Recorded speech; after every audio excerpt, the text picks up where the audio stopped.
Hello, everyone. I'm Julie Dickover, the director of the Crisp-Ellert Art Museum here at Flagler College. I want to thank you all for coming, and thanks to Noreen and Martina and Amanda and everybody from the 5 affiliated tribes for allowing me and Flagler to be a part of this. Before I introduce the artists, I just have a few things to say. So I first learned about the historical ledger drawings in 2012 when we included several of them in an exhibition at the Crisp. And that exhibition spurred a friendship between myself and several artist curators named Emily Arthur, Marwin Begay, and John Hitchcock. And they curated a really wonderful exhibition that we held in 2015 entitled Rewriting History, which included 72 works by Native and non-Native artists who were asked to create artworks that reflected on the history surrounding the imprisonment of the Cheyenne, Arapaho, Kiowa, Comanche, and Caddo warriors at Fort Marion from 1875 to 1878.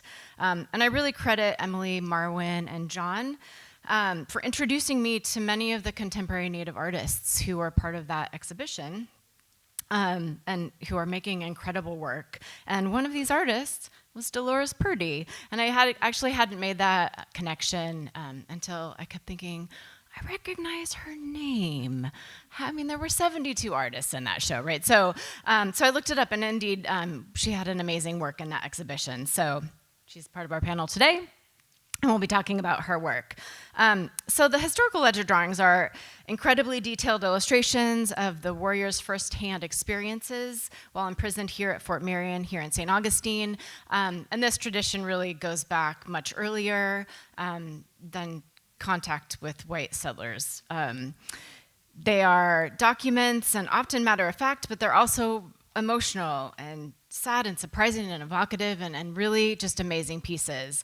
So what's thrilling to me is that there's a whole generation or multiple generations of contemporary artists in Native communities who continue this tradition and have embraced this art form with all of the sort of contemporary pop cultural influences to tell their own stories and to uplift and to celebrate their own communities and cultures. So I wanted to start off, this was supposed to be a much larger panel, but unfortunately a few of the artists who were supposed to participate weren't able to come to the events this week. And so Gordon Amhua, who's Kiowa, as well as Gordon Yellowman, and George Levi, who are Cheyenne. And I didn't have any images of Gordon Amhua's work, but I wanted to share a piece by Gordon Yellowman and George Levi. So this is a piece that we actually was included in Gordon's presentation last year. And then this is a piece that George made, and this is actually, they have a reproduction of this framed at the National Park Service offices at the fort.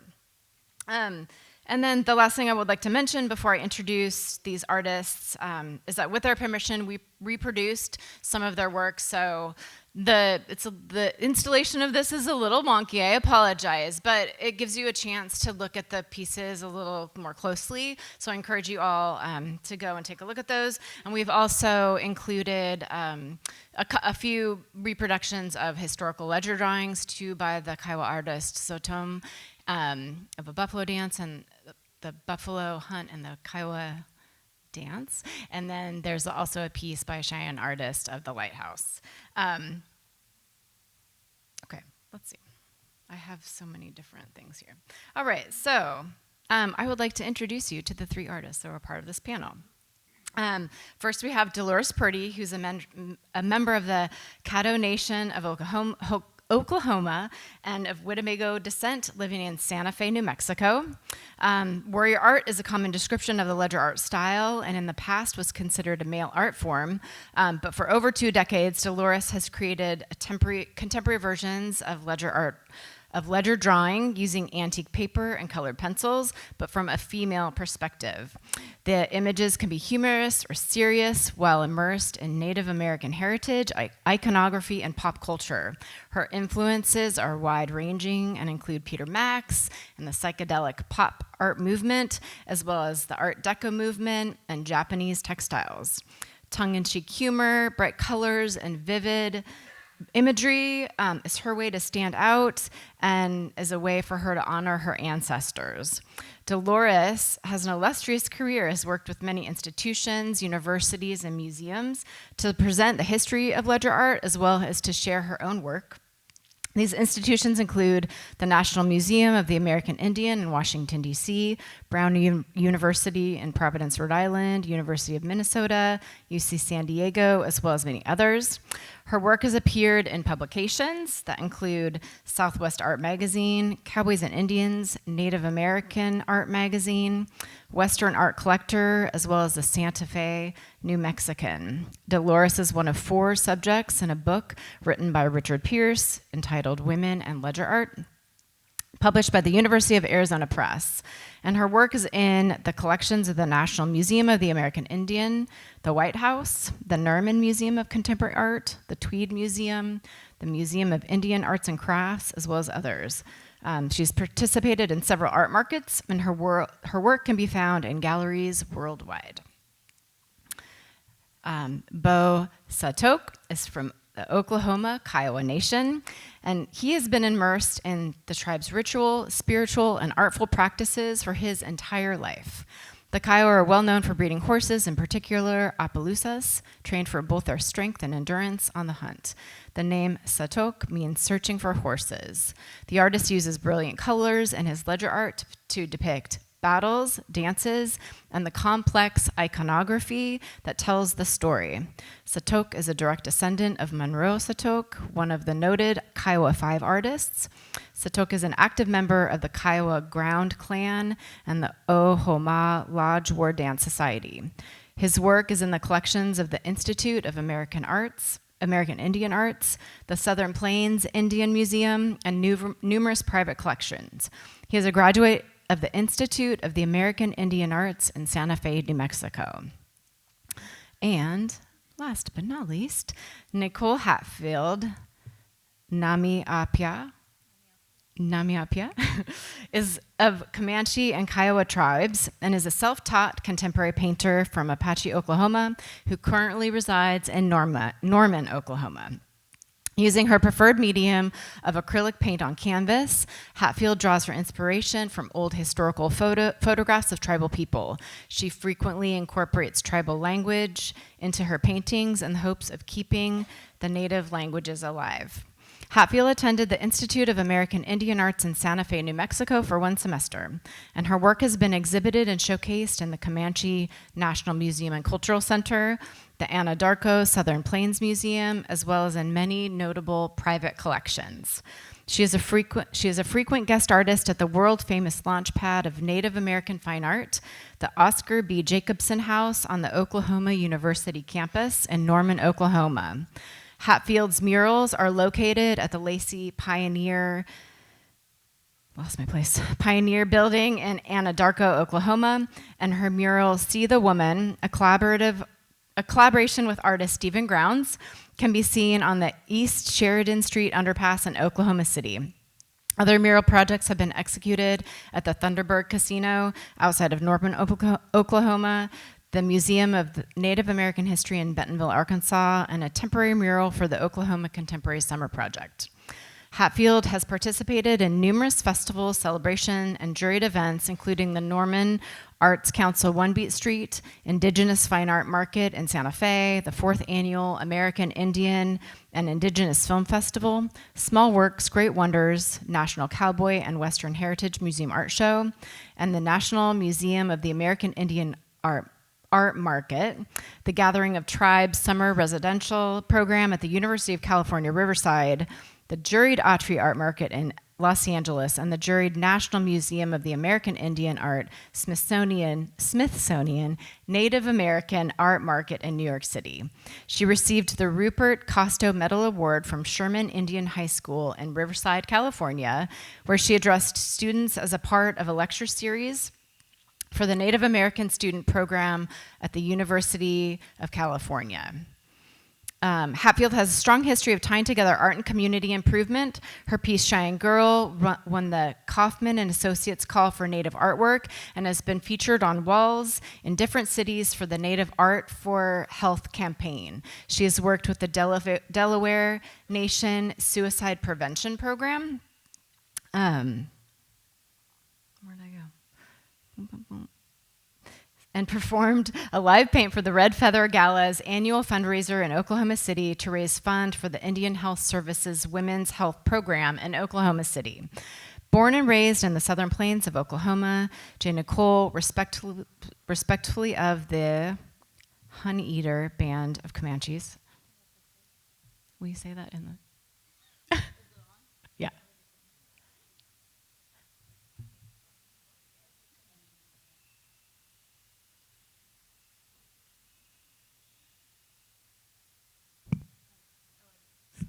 Hello, can y'all hear me? It's Penatuka. Yeah. Okay, so please join me in welcoming these two.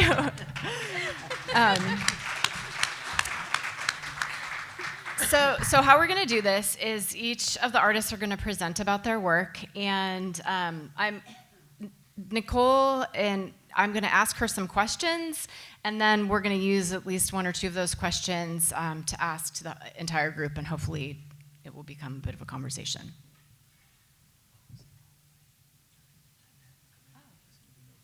Okay, we're going to, Beau Tsatoke is coming in now. Yeah, send him in. Send him in. We're winging it up here, guys.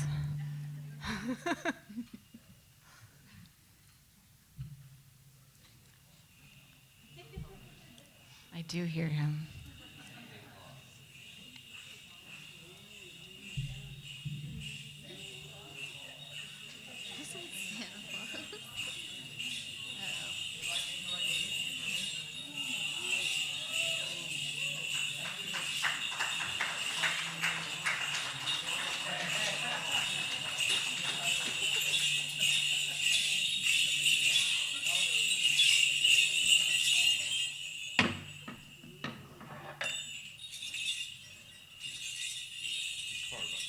Hello, welcome.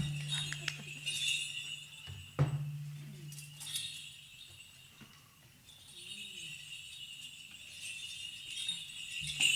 think Dolores is going to kick us off.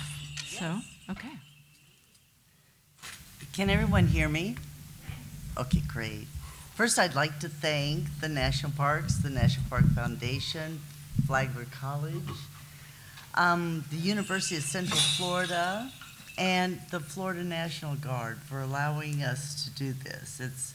It's pretty special. So, I am Dolores Purdy. I am a member of the Caddo Nation. I'm also a Winnebago descendant, and I was an Air Force brat. So, after World War II, my dad joined the Air Force, and I lived all over the place. Did live in Oklahoma for about 6 months, but anyway, I did live all over the place. Right now, I live right outside of Santa Fe.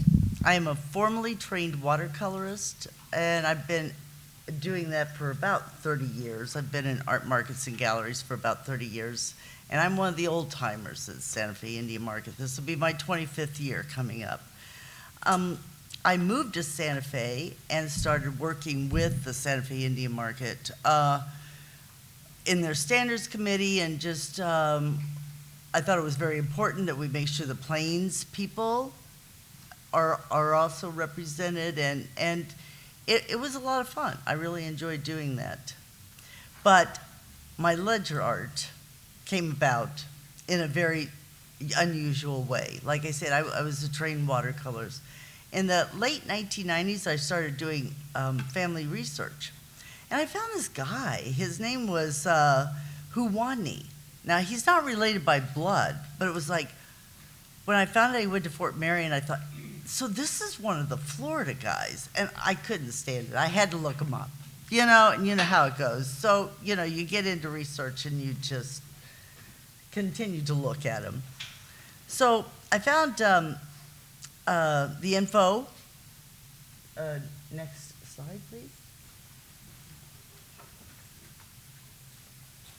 So I found this info about him and about who he is.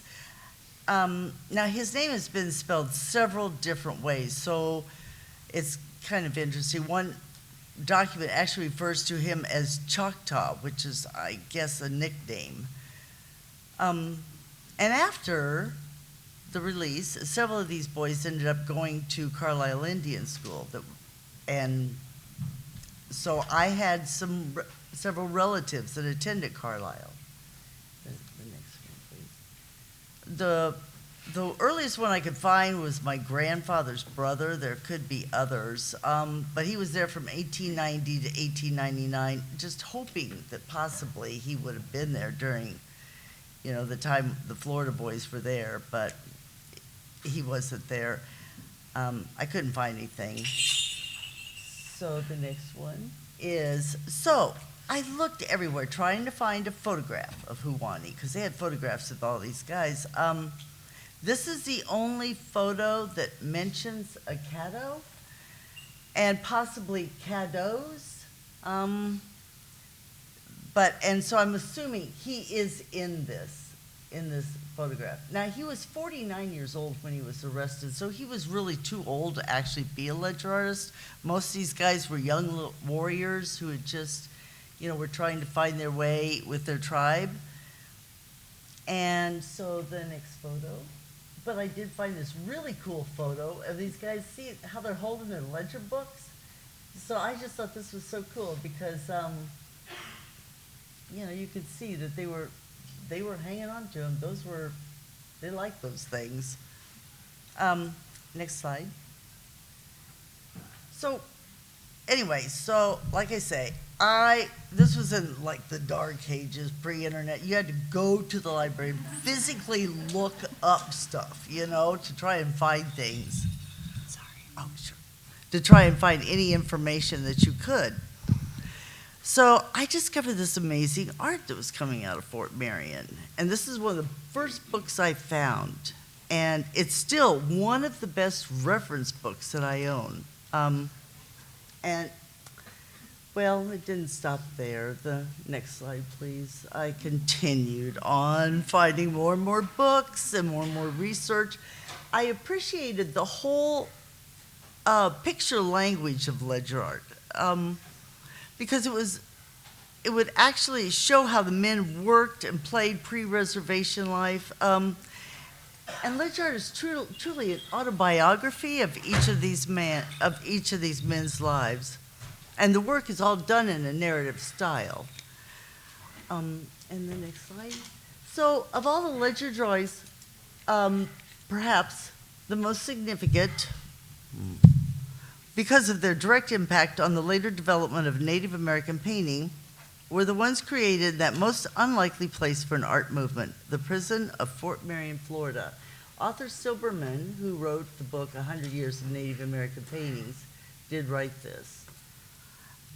Next slide. Now, the work coming out of Fort Marion and from the Northern and Southern Plains guys who weren't necessarily in Fort Marion, and these other guys who were not in Fort Marion, they would receive their books through trade.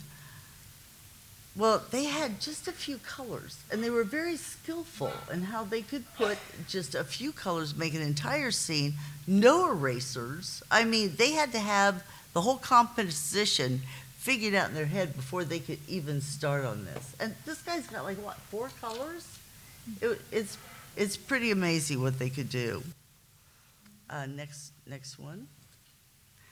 And also when they were in Fort Marion, these men would show what was happening to them at the time. And I'm sure that this awareness that they were so far from home and in this iron horse and just kept moving, I'm sure it was a very scary and nerve-wracking event for them. Next slide, please. Now, the ledger art frequently would show the past, and this is an example of an autobiography,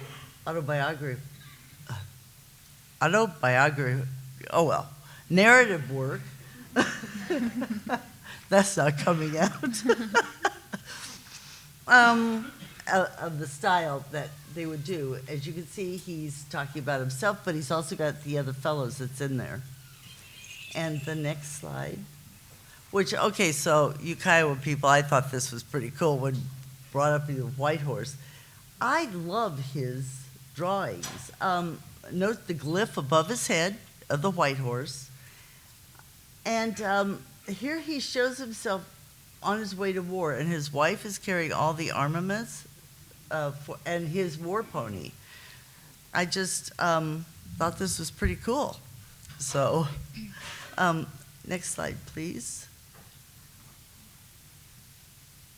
So, jumping forwards 50 to 60 years, we come upon the Kiowa 5 or 6. Now, Kiowas, I'm not trying to pick on you guys here because it seems like I am, but there were 6 people who, well, actually 5 people. There was 4 men and 1 woman, and they were selected by a teacher at the Anadarko School, and she had them start drawing scenes. Now, these kids were, their descendants were either bundle keepers, they were past ledger artists, and they were very talented. So a fellow by the name of Oscar Jacobson, who's the head of the department OU, he took them into Norman and set them up with housing. Next slide, please. Now, Smokey, who's a woman, was selected because she is well known for scenes of family. And the next slide. And the reason I bring this one here is because the men's work soon became known as Oklahoma School. Although it's still done flat style, it's kind of interesting. It's they've kind of regenerated the ledger art and brought it up. And the next slide. Now, I'm really kind of, pressing here on Lois Smokey because this lady was amazing. Women were not supposed to be drawing representational figures. It was no, you can't do that. But she had the strength to actually go with these boys and do this and draw representational figures. Oscar Jacobson actually wrote, because the men became kind of upset and they sabotaged her work, and he said, for participating in such an unladylike activity, the resentment found expression in several small unkind annoyances to her, even to the extent of mutilating her work. Well, she was only there for 1 semester because of that. And the reason I bring Lois into this whole discussion is because, like I say, women were not supposed to draw representational figures. She did. And she opened up this changing of art form for not only women, but men. We now see a lot of male beaters, a lot of male potters. I mean, that lady's like the first feminist, so, yeah. Anyway, next slide. So, of course, first thing I do when I start doing ledger's art is the Ode to Lois Smokey, because she's just pretty amazing. I like to bring women to the forefront because of their strength and their resilience and add a little humor. Next one. Here's the humor with the Cadillac babes. So when I first started doing ledger art, of course, I was feeling a little, okay, it's not traditional, but then I see the male beaters and the male potters it shows. And I talked to a guy by the name of George Flett. He's a Spokane artist. And he was great. he really encouraged me to go ahead and start working with color pencils and doing ledger art. The next one. Also, I was going to say I was one of the first few female ledger artists that actually started Santa Fe Indian Market. Linda Hawkes, who's the Northern Plains, she was there. We had a few male ledger artists that was there, but it wasn't very well known. So this is one I like to do. I like to use color. I bring as much color as I can into it, and I like to do, like I say, from a more female perspective. Next slide.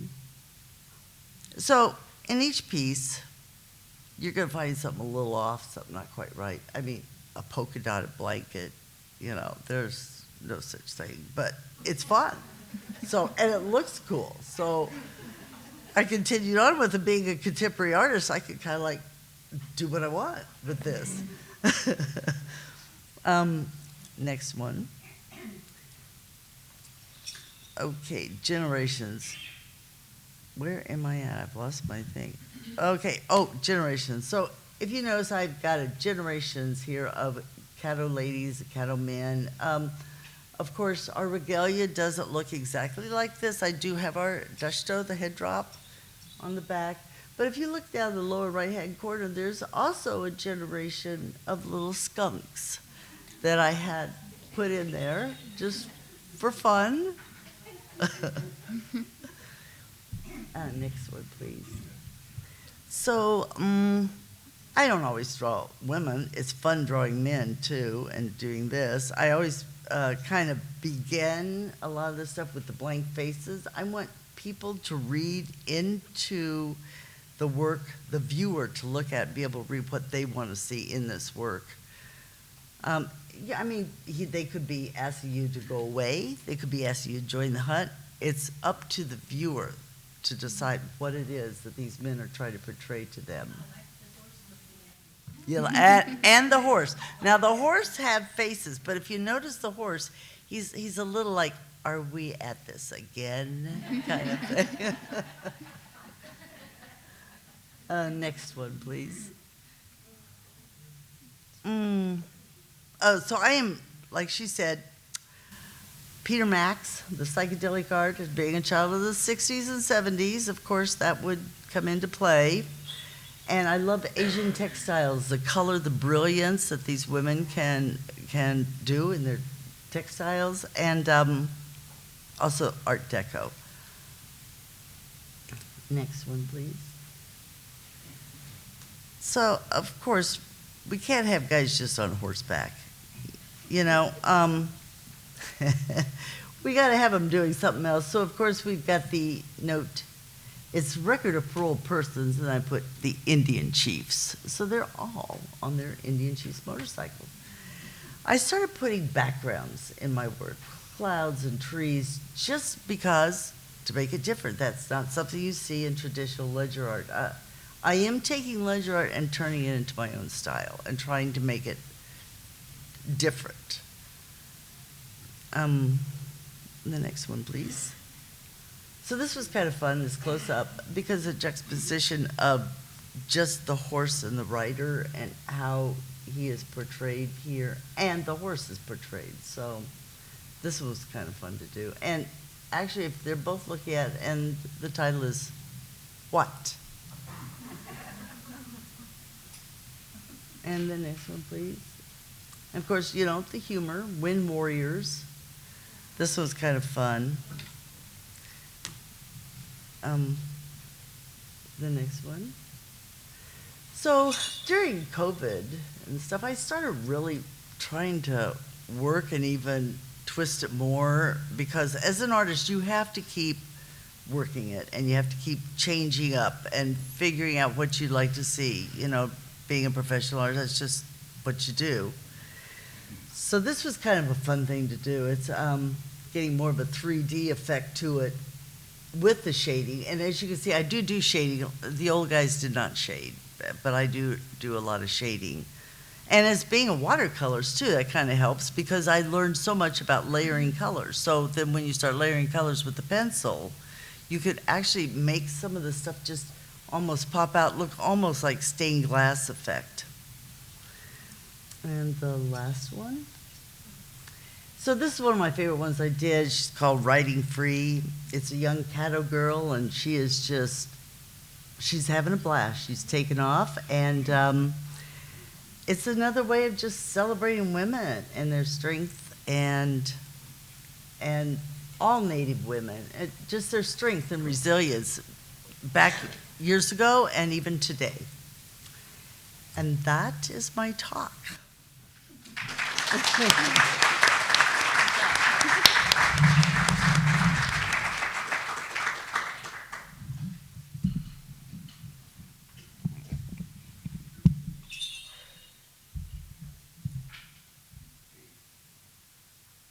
Oh. Beau is up.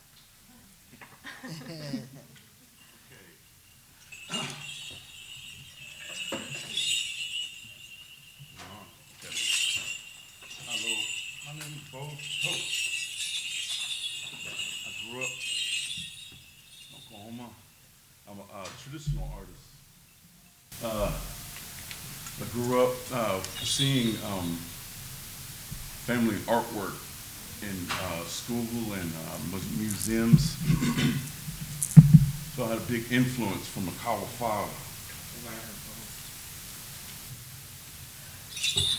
I had a big influence from the Kawa Five, so I kind of keep it in the same, if you look, see the Kawa Five artwork, I kind of keep it in the family.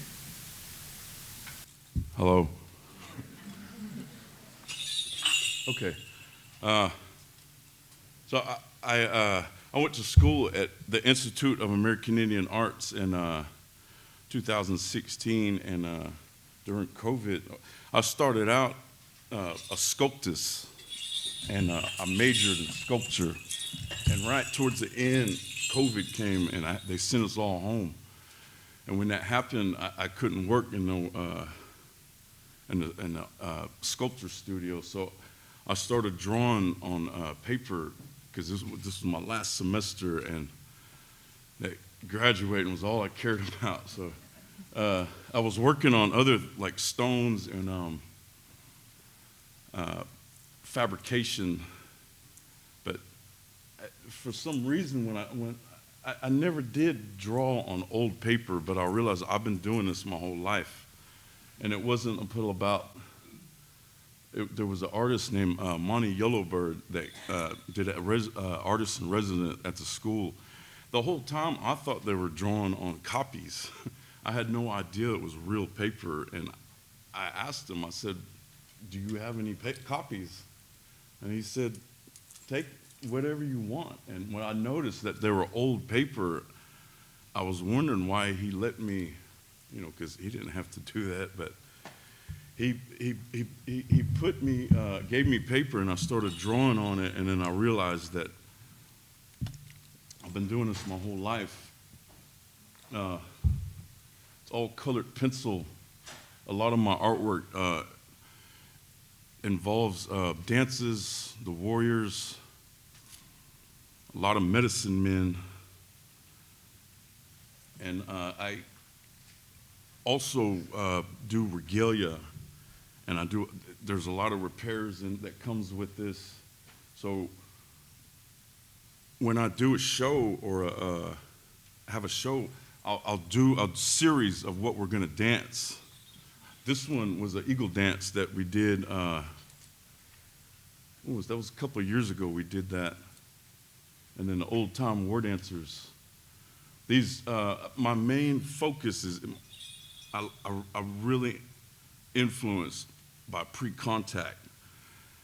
And that's kind of hard to find because it's so old, no one really knows the truth, So these old dancers are what they used to look like. They don't look like this no more, and people don't see these no more. A lot of those Kawa 5 paintings are images of something that was never seen.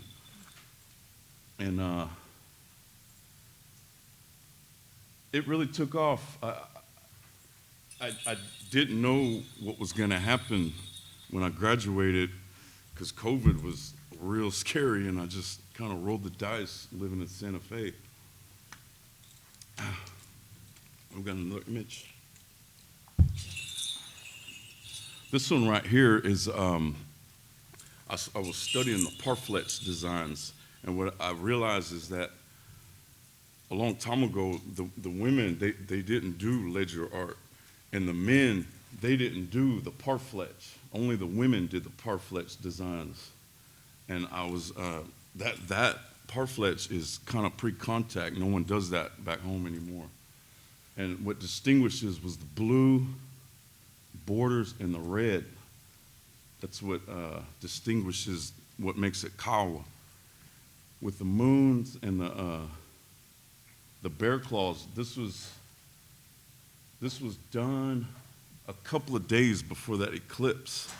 So I wanted to honor that eclipse with these moons. I have a couple of more, a series that I did from that eclipse, and I laid all those paper out in that, when that eclipse came in New Mexico. That was the first time I'd ever seen one. I was real influenced by that.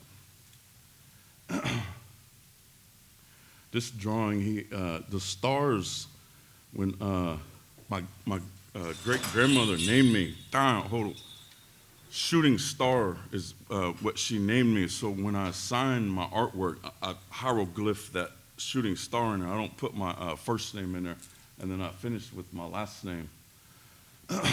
This one, that buffalo headdress, they put them headdresses on them horses to make them charge in battle. I guess horses had different personalities. Some were scared and some weren't, but the ones that weren't had honors to wear headdresses like that.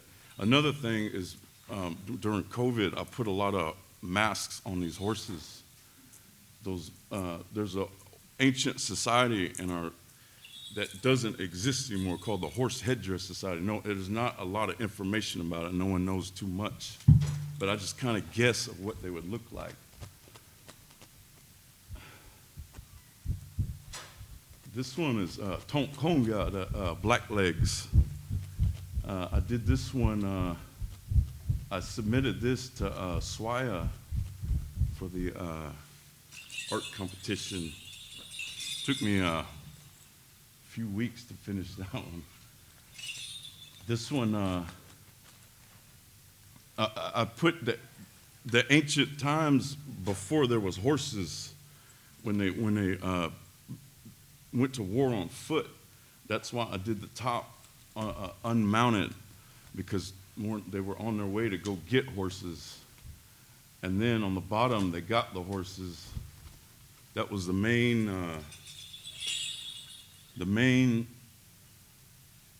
way of life, the horse culture. That horse was the main object to live. They traded, they went to war, and that horse was there was a lot that horse did for us, and we honor that but in ancient times it was a lot different. The bear claws around it, I was thinking of black bear descendants from Kawa. So there's not a lot of bear images in Kawa, but when there is, it means something powerful, because it's real serious when it comes to a bear, and that's why I put those on there. The lance is a symbol of Tonkonga. That curve is that buffalo tail. When that tail lifts, that buffalo charges. So that's when they put those curves on that, they want that buffalo spirit in them to move like them. You got another one? That's it, okay. There was a whole lot of that I had that I wanted to show, but doing the work and photographing takes about the same amount of time. To me, I don't know if anyone else, but to me, it seems just as long. So I come from the Kawa Five. That was my great grandfather was Monroe Tsatoke, and his artwork influenced me all of my life, and I try to keep it in the family, and try to keep the images the way they used to be. I could have added things to it like other artists, but I kind of keep it in the family. So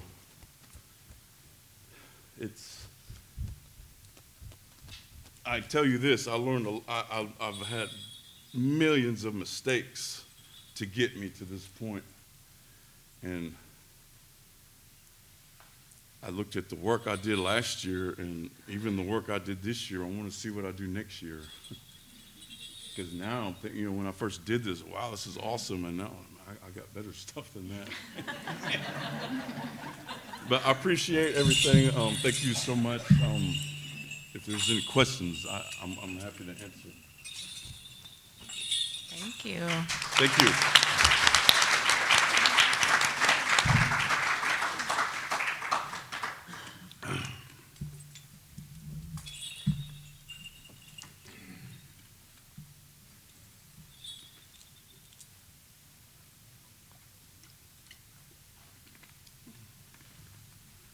Okay, so I have some questions for you.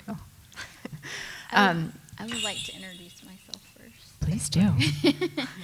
Ha maroika nananyatsa namiapia natse namana koigu nanat namana piwo Pula Palmer.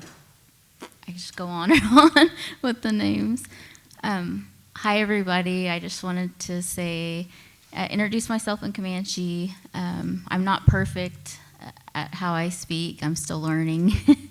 I'm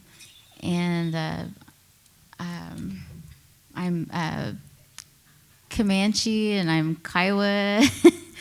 My Indian name is Namiapia, which means little sister's mother. Thank you. Thank you. So, could you talk to us a little bit about where you draw your inspiration from? I mean, you use historic photos of indigenous people as well as incorporating native languages and letter paper into your artwork. Where did this come about? When did you start making work?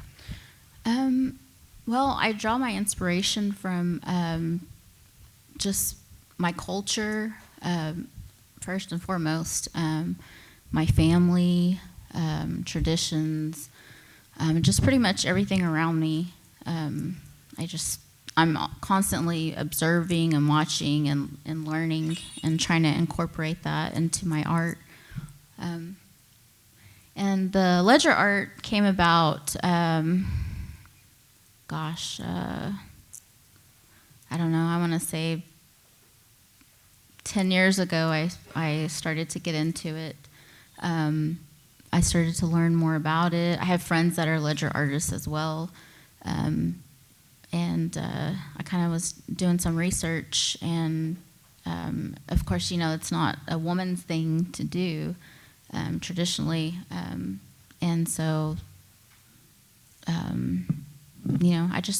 I loved how it made me feel to create on these ledger papers. To me, it's almost like it's a personal diary, as for me personally, and I'm able to create images that I remember from my childhood, or things that I've experienced in life, versus the original painting, the artwork that I used to, or that I still do, but that I did before. I would paint from historical photos, but the ledger pieces are images that I've learned and seen and experienced in my life. Thank you. So ledger drawings are just comprise part of your overall practice. I went down a rabbit hole. For all of you, you all make really incredible work. And you paint Indigenous women. I mean, that's one thing in all of your work that comes through. And I read that you said that by painting women, you give them honor and a voice in our contemporary world. So could you? I don't have any images of some of those portraits, but could you talk a little bit about your portraits? And I'm particularly thinking about the Indigenous Goddess series that you made. Yeah, well, you know, growing up, like I said, I remember I had uncles that were artists, and I would see them painting, and me personally, I never knew of any women painters. I knew of like dressmakers, beaters, you know, things like that, but I didn't know of women that actually painted within my tribe. I've always seen the men. And so whenever I would see my uncles, you know, drawing and whatever, it was almost like, you know, they kind of shooed me away, you know, and don't mess with that, you know, and but you know, I was curious about it, and so I would sit and draw and everything, and I just kind of kept it to myself. I didn't, you know, try to explore really with it until I got older. And then that made me want to research more about women artists within my tribes, and also I remember seeing old photos of the women in the pictures, and they wouldn't have a name. It would always say, "This is the wife of Chief so-and-so," or things like that. And so it kind of made me mad a little bit. I was like, man, how come we don't know their name? Like, you know, they're warriors too. You know, they fought alongside of their husbands and the men too. You know, they had their roles. And I knew that our men didn't think of us that way, but that was more of like a Western, you know, thing, doing the title like that. And so I wanted to, you know, honor them and recognize them, and so I started painting these portraits, you know, just to give them recognition, I guess. And so I did a series called Indigenous Goddess, and that series is based on women of today that personally inspire me. You know, that are, you know, there's lawyers, there's CEOs, there's business owners, you know, just all these different women that are inspiring, and I wanted to recognize them and show the youth, like, look here, this is what you can do, especially the young girls too. You know, I wanted them to see that they could do these things as well. Yeah, they're I wish I would have pulled some of those images up because they're really great. Oh, yeah, I didn't even think about that. So you've created a lot of incredible murals, and this one mural I found particularly poignant called "See the Woman." Mm-hmm. I pulled it up. Do you have it? I pulled it up. I can. So it was inspired by the poem "See the Woman" by John Trudell, and this mural was a collaboration with another visual artist named Stephen Grounds. So she's going to read the poem.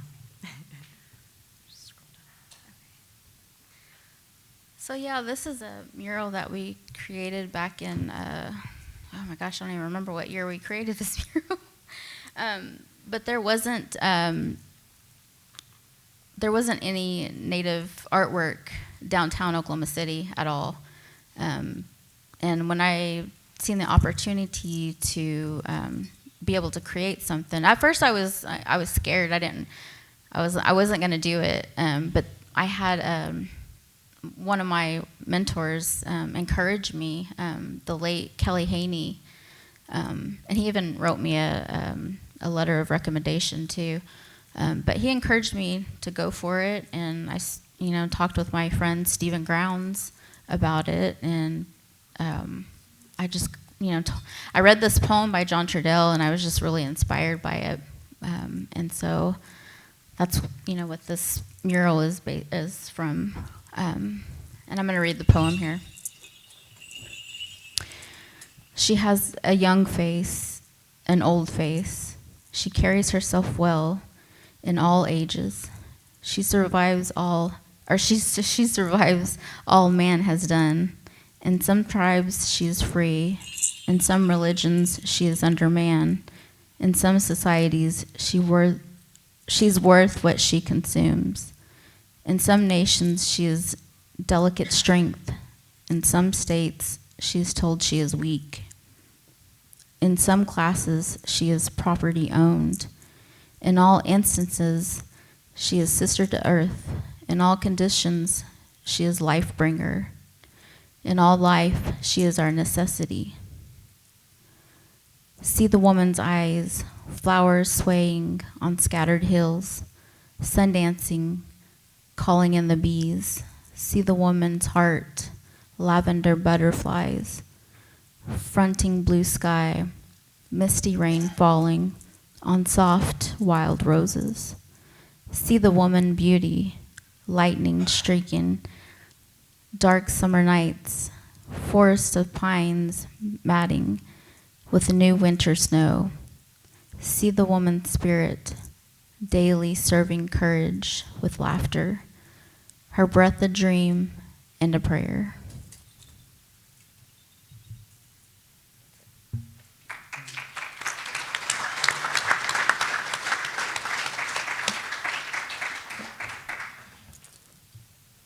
So I'm going to ask you this question, NiCole, and then the rest of you as well. Just what it means to you to represent the Comanche Nation as a part of this panel, and more generally to participate in the events here in St. Augustine. It means a lot to me to be here. I feel very honored to be here. I was honored to be asked. Not only am I representing myself, I'm representing my family, my tribe, and I'm thankful for that. I'm thankful to learn. I've always wanted to come here, especially starting my ledger art career. I've always wanted to learn more, research more, so it's a blessing. Thank you. How about you, Dolores? Well, first, I have the microphone on, right? I would like to thank the Caddo Nation for inviting me. It was quite an honor to have you guys ask me to come. I felt really blessed about it.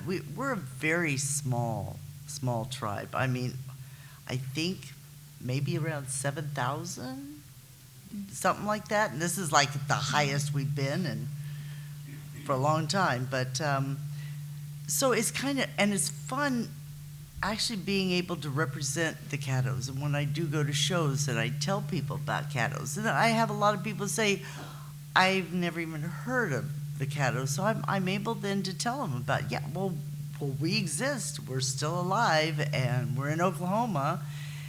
But so it's an honor not only that the tribe has invited me, but it's an honor that I can represent our tribe. How about you, Beau? Yes. Yeah, I have a great grandfather that was in prison here. His name was Mai Tane. It was woman's art, and he was in prison here. Was 1876. 73 when it came. So coming here and seeing this place as them old warriors did, it's something else, because the things that they seen before they came here, they had no idea that there was this many people here. And when they rode that train across the plains and into the East Coast, houses stacked on houses, trains, those things weren't seen back then. And from what my grandma, his grandma told it, all the warriors drew like this, and they drew on hides, but when they started drawing on that paper, it just changed everything. And I'm glad that I come to experience this and I'm thankful. Thank you. Thank you, everyone. Thanks to you all.